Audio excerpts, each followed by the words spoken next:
in dream state, the environment is so pliable that it's possible to roll through various virtual scenarios. Like if you've got something important, say you've got an important job interview coming up, it's not at all uncommon to run the job interview at night from different points of perspective and through different possible outcomes.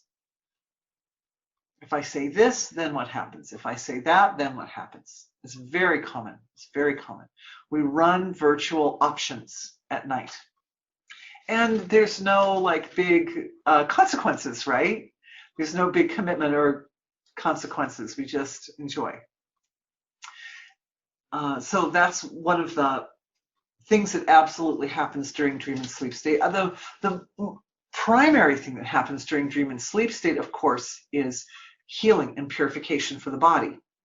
And the things that we're doing in this webinar, like the creation of that light medicine that makes the muscles a little more taut and firm, that we do that kind of thing in our dream and sleep state all the time. The value of doing the webinars is we can bring that process out to the surface and we can look at it and analyze and understand exactly how it's done so that it's replicable. You can replicate it. You can do it again on your own. A little bit it depends on the level of consciousness. As higher states of consciousness integrate and stabilize in the physiology, then the dream experience changes. The higher state of consciousness the physiology is in, and that means, remember, state of consciousness is a byproduct of expansion of consciousness or expansion of awareness and integration in the physiology. You need both. So the nervous system and the consciousness together become more and more integrated. They become more and more closely aligned, stabilized, just like creating balance, right, up in the brain. This helps. It helps. They all work together to help. Then the likelihood of lucid dreaming is higher. When a person's having very good lucid dreaming, then the nature of the dreams changes. And before lucid dreaming, the tendency is that the dream experience is kind of a subconscious experience, subconscious and unconscious. The dream experience is a subconscious experience. The deep sleep experience is an unconscious experience. That's when the system isn't as integrated. And as we do energy healing, as you practice meditation, yoga, or anything else that you do, healthy eating habits, living life, living life, a meritus-based life, a virtuous life. It helps. All these things help. They work together. That as we do that, higher states of consciousness evolve.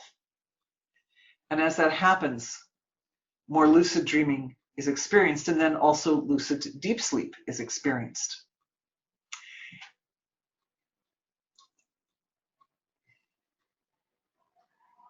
We need to do healings for that for everybody, but in a sense, all the healings we do are kind of for that, because essentially it's a systemic effect. It's a byproduct of the higher states of consciousness. As consciousness evolves, but I'll do a little description for you. As consciousness evolves, then more lucid dreaming. As lucid dreaming evolves, then more control in the dream state, and more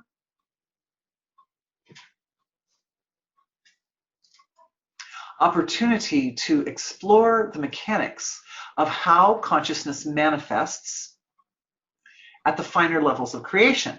Because, as we know, this is a continuum from the source of creation up to the physical material level of creation, right? And this is the ocean of consciousness from unmanifest to manifest.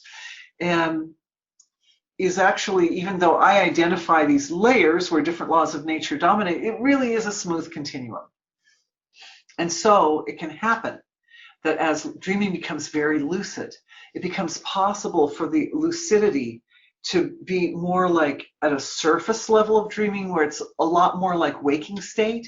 You're seeing people, you're going places, you're checking out how that job interview is going to go or whatever. to more abstract dreaming, lucid dreaming, where the features of the environment are literally more abstract. It's kind of, they're more like this cloud pattern up here. It's like you're in an environment, but it doesn't really have such concrete form. It's more like being in a field of swimming through this water. I remember the local swimming pool on campus used to open up like at 6 a.m. And sometimes I go down and swim at sunrise. And it was like swimming in a field of light, colors, just swimming in rainbow colors. It was amazing.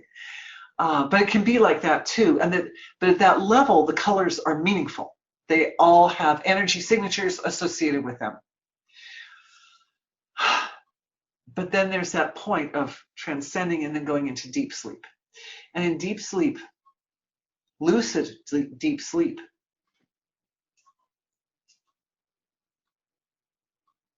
the softest love,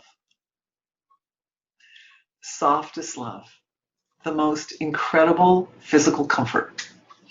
It's like being enveloped in an embrace by God. It's like being hugged by God. That's the best way I can describe it. It's just so wonderful. It's so wonderful. It's a time when the energy of the body, we get tired at the end of the day, right? You go to sleep, and in this deep sleep, the body replenishes its energy sources. It's just like, it's such a wonderful feeling. It's such a feeling of being completely beloved. You're very, very close to the transcendent at that time. It's such a feeling of being so completely beloved that it's just, maybe if we experience that a lot during our waking state, it would be overwhelming or something. So we do it in the deep sleep. But when the lucidity increases and we experience it directly, then it's wonderful. But it's very, very simple. It's like just hanging out down at the causal level. It's all completely abstract. It's all just impulses of the purity of being washing over the body.